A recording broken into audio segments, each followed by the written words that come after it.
Chullin Daf Dimi said not being careful with Marim Rishonim caused he to eat pig chazer, because the restaurant owner thought he was a guy because he didn't wash his hands before eating, and therefore he gave him a chazer to eat. And not being careful with Marim Achronim caused someone to divorce his wife. People tricked the wife into thinking that the husband told her to give them money, and their sign was that to show that they weren't lying is that the husband just ate lentils. Now the only way they knew he had eaten lentils because he didn't wash Marim Achronim, and then when the man found out what happened, he divorced his wife. Ravin said not being careful with Marim Rishonim caused a yid to eat nevela. The restaurant owner gave the person nevela to eat, not just chazer, and not being careful with Marim Achronim caused someone to kill his wife, because his version of the story was that the man killed his wife at the end of the story. Rav Abba followed Rav Dimi regarding the Marim Rishonim, and followed Ravin regarding the Marim Achronim.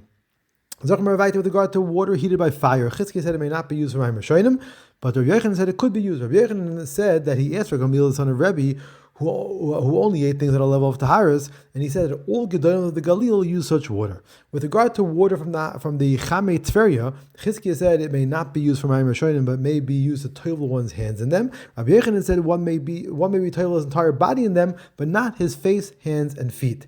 If it's kosher for tefillah of the entire body, why is it not kosher for tefillah of the face, hands, and feet? As the Gemara Papa said, when these waters are in their natural place, everyone agrees it's valid for tefillah of the hands, etc. as well.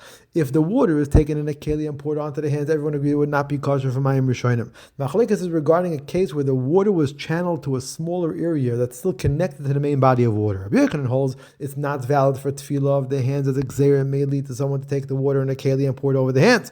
Chizkiah says there's no such gzeira. We find a similar machlekes between a Tanakama of a Bryce and Rav Shimon Malazar regarding whether we are geyser in this way. So Shion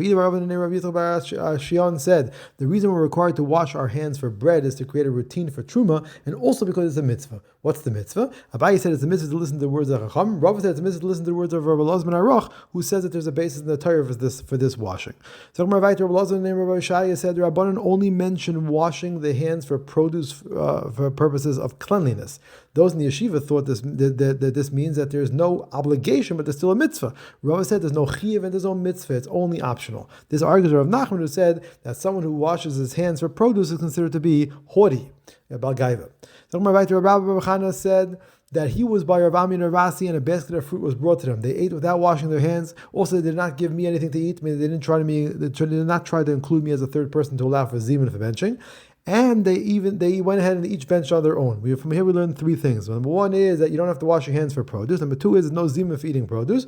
And number three, that when there are only two people eating, they should separate and each bench on their own. Bryce says this as well, that where there are only two people eating, they should separate and each bench on their own. However, this is only when both are capable of benching. If one of them is an Amma Oretz, the other should bench for both of them. So Bryce says washing hands for Chullin should be done until the second joint of the finger. Washing for Truma should be done all the way up to the top knuckles. When washing the hands and feet from the kir and the Beis HaMikdash, they have to be washed all the way until the wrist. Anything that would be considered a chatzitza on the body for tefillah would also be considered a chatzitza for washing the hands for chulin and for washing the hands and the feet in the mikdash.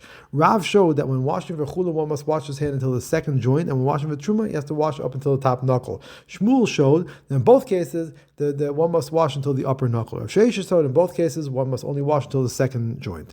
Bar Hedya said, I was by Rav Ami when he said that in both cases, one must wash until the upper knuckle. Don't say that's because he was a kohen, because Rav Meyasha, the grandson of Rabbi Yeshua ben Levi, who was a Levi, also said in both cases one must wash until the upper knuckle.